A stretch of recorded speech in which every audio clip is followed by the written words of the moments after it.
নতুন আতঙ্কের নাম নিপা ভাইরাস। মৃত্যুহার, পরিস্থিতি আর মৌসুমী আচরণ সব দিক থেকেই ভাইরাসটি এখন আগের চেয়ে ভয়ঙ্কর হয়ে উঠছে। বিস্তারিত জানাচ্ছেন মিরাজ হোসাইন। নিপা ভাইরাস তিনটি নতুন ভীতিকর বৈশিষ্ট্য নিয়ে হাজির হয়েছে। প্রথমত, গত 2 বছরে দেশে নিপাহে আক্রান্ত শতভাগ রোগীরই মৃত্যু হয়েছে। দ্বিতীয়ত, রোগীর সংখ্যা কম হলেও ভাইরাসটি ছড়িয়ে পড়েছে নতুন নতুন এলাকায়। আর তৃতীয়ত, শীতের গণ্ডি পেরিয়ে প্রথমবারের মতো গরমকালেও নিপাহে মৃত্যুর ঘটনা ঘটেছে। রোগতত্ত্ব, রোগ নিয়ন্ত্রণ ও গবেষণা প্রতিষ্ঠান IEDCR এর তথ্য অনুযায়ী দেশে 2001 সালে প্রথম নিপা ভাইরাস শনাক্ত হয়। এ পর্যন্ত শনাক্ত রোগীর সংখ্যা 347 জন, এর মধ্যে মারা গেছেন 249 জন। মৃত্যুর হার 72%-এরও বেশি। কিন্তু উদ্বেগের বিষয় হলো 2024 ও 2025 সালে আক্রান্ত প্রত্যেক রোগীই মারা গেছে। আমি বুঝি নির্মাণের শিল্প, সালাম স্টিল বোঝে durability. Salam steel, most durable steel. IEDCR এর এক বৈজ্ঞানিক কর্মকর্তা বলেন, 2024 সালে 5 জন এবং 2025 সালে 4 জন নিপা রোগে শনাক্ত হয়েছিল।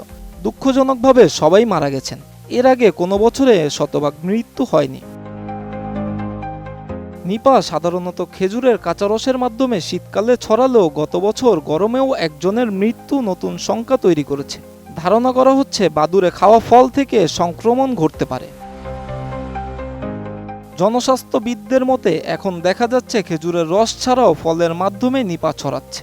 আবার গরমকালেও সংক্রমণ হচ্ছে, এটা খুবই বিপজ্জনক ইঙ্গিত। আগে নিপাহের বিস্তৃতি সীমিত ছিল উত্তর ও পশ্চিমাঞ্চলে। এখন পর্যন্ত দেশের 35টি জেলায় রোগী শনাক্ত হয়েছে। নতুন নতুন এলাকায়ও ছড়িয়ে পড়েছে ভাইরাসটি। নিপাহের ঝুঁকি জানা থাকার পরও বন্ধ হয়নি খেজুরের কাঁচা রস বিক্রি। সামাজিক যোগাযোগ মাধ্যমে প্রকাশ্যে চলছে এর প্রচার। IEDCR এর ঊর্ধ্বতন এক বৈজ্ঞানিক কর্মকর্তা বলেন, নেট দিয়ে খেজুরের রস নিরাপদ রাখার দাবি অবাস্তব। বাদুড় যখন রস খায় তখন ওই প্রস্রাব করে, এটা ঠেকানো সম্ভব নয়।